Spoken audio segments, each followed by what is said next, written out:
VR Days Europe 2017. I'm here next to Dominic Eskofier, European Head of VR for Nvidia. Dominic, you were leading the panel, you were doing the discussion about audio. Yes, that's correct. What did you take away from it? So actually I learned a lot about audio in virtual reality during that panel. We had a great selection of panelists that are working in the field of virtual reality, both from an academic standpoint and from a production standpoint. And I actually learned a lot about how audio makes a virtual reality experience even more immersive.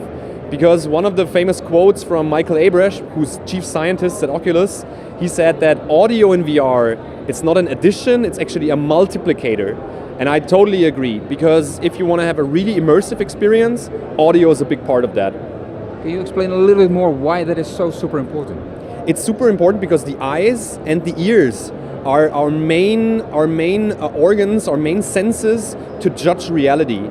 So for a virtual reality experience to be as immersive and as realistic as possible, as close to the real world as possible, you really want those two senses to be on point. Of course, you can add more senses like touch, haptics, heat, things like that, but audio and visual are definitely the most important part. So audio was a big part of that. Would you say we underestimated it so far? Yeah, absolutely.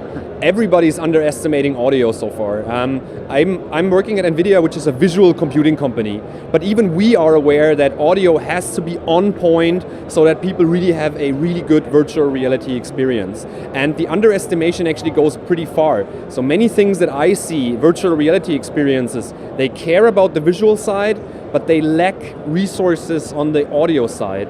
And Nvidia wants to change that through SDKs like VRWorks Audio, and other people are changing that by doing spatial audio, for example, for 360 camera content.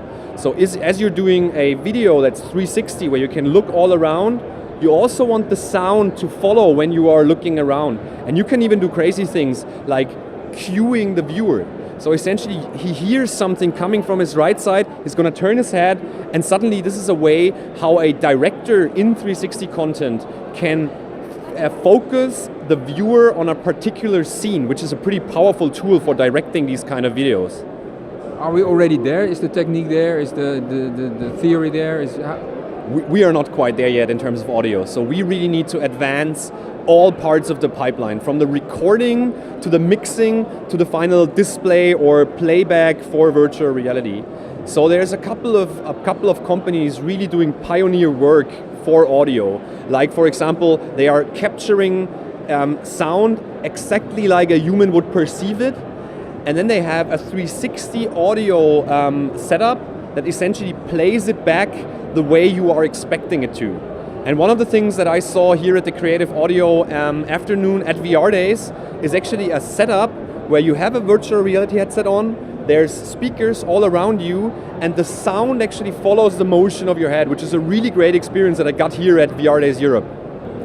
I actually think sky's the limit for virtual reality. Both on the visual side, there's a ton of things that we have to improve, from the resolution of the headsets to the ergonomics to a broad range of other things that have to be on point on the visual side. But also the audio side has to advance a lot. We're just scratching the surface of audio implementation in virtual reality. We now have spatial microphones that are taking in sound sources from all around. But these are just very basic things. There's a lot of stuff that has to evolve on the microphone side. Then how do you mix 360 sound together? And then finally, how do you play back that sound in a way that's really convincing? As you move your head up and down, the sound changes. And you also have to, which is pretty crazy, you also have to keep in mind that every person hears sound differently. So actually there's a thing called spectral cues, which means that sound isn't only like coming directly to our ears, it's actually bouncing off the back of our ears, it's bouncing off our shoulders, which means that physiology of different humans makes a difference for the way you listen to audio. So it's a broad field where a lot of engineers will have to solve really challenging problems for years to come. There's a ton of work still to do and a lot of pioneering work to be done. Super interesting. I'm looking forward to it already. But hey, about the event, how do you like it? Yeah. VR Days Europe has been great for me so far. Actually, I missed the first day of the conference, which is making my heart ache, because I've seen everybody like reporting really, really good things about the conference. And now here at the exhibition hall, it's also pretty great, like seeing all these different companies. And I've been here for 3 years, so this is the third time I've been at VR Days Europe, and seeing it grow from this very community-focused event to this is actually pretty great. I've been a virtual reality enthusiast for 5 years now, and seeing VR Days grow into what it is now, I'm really looking forward to the next couple of years.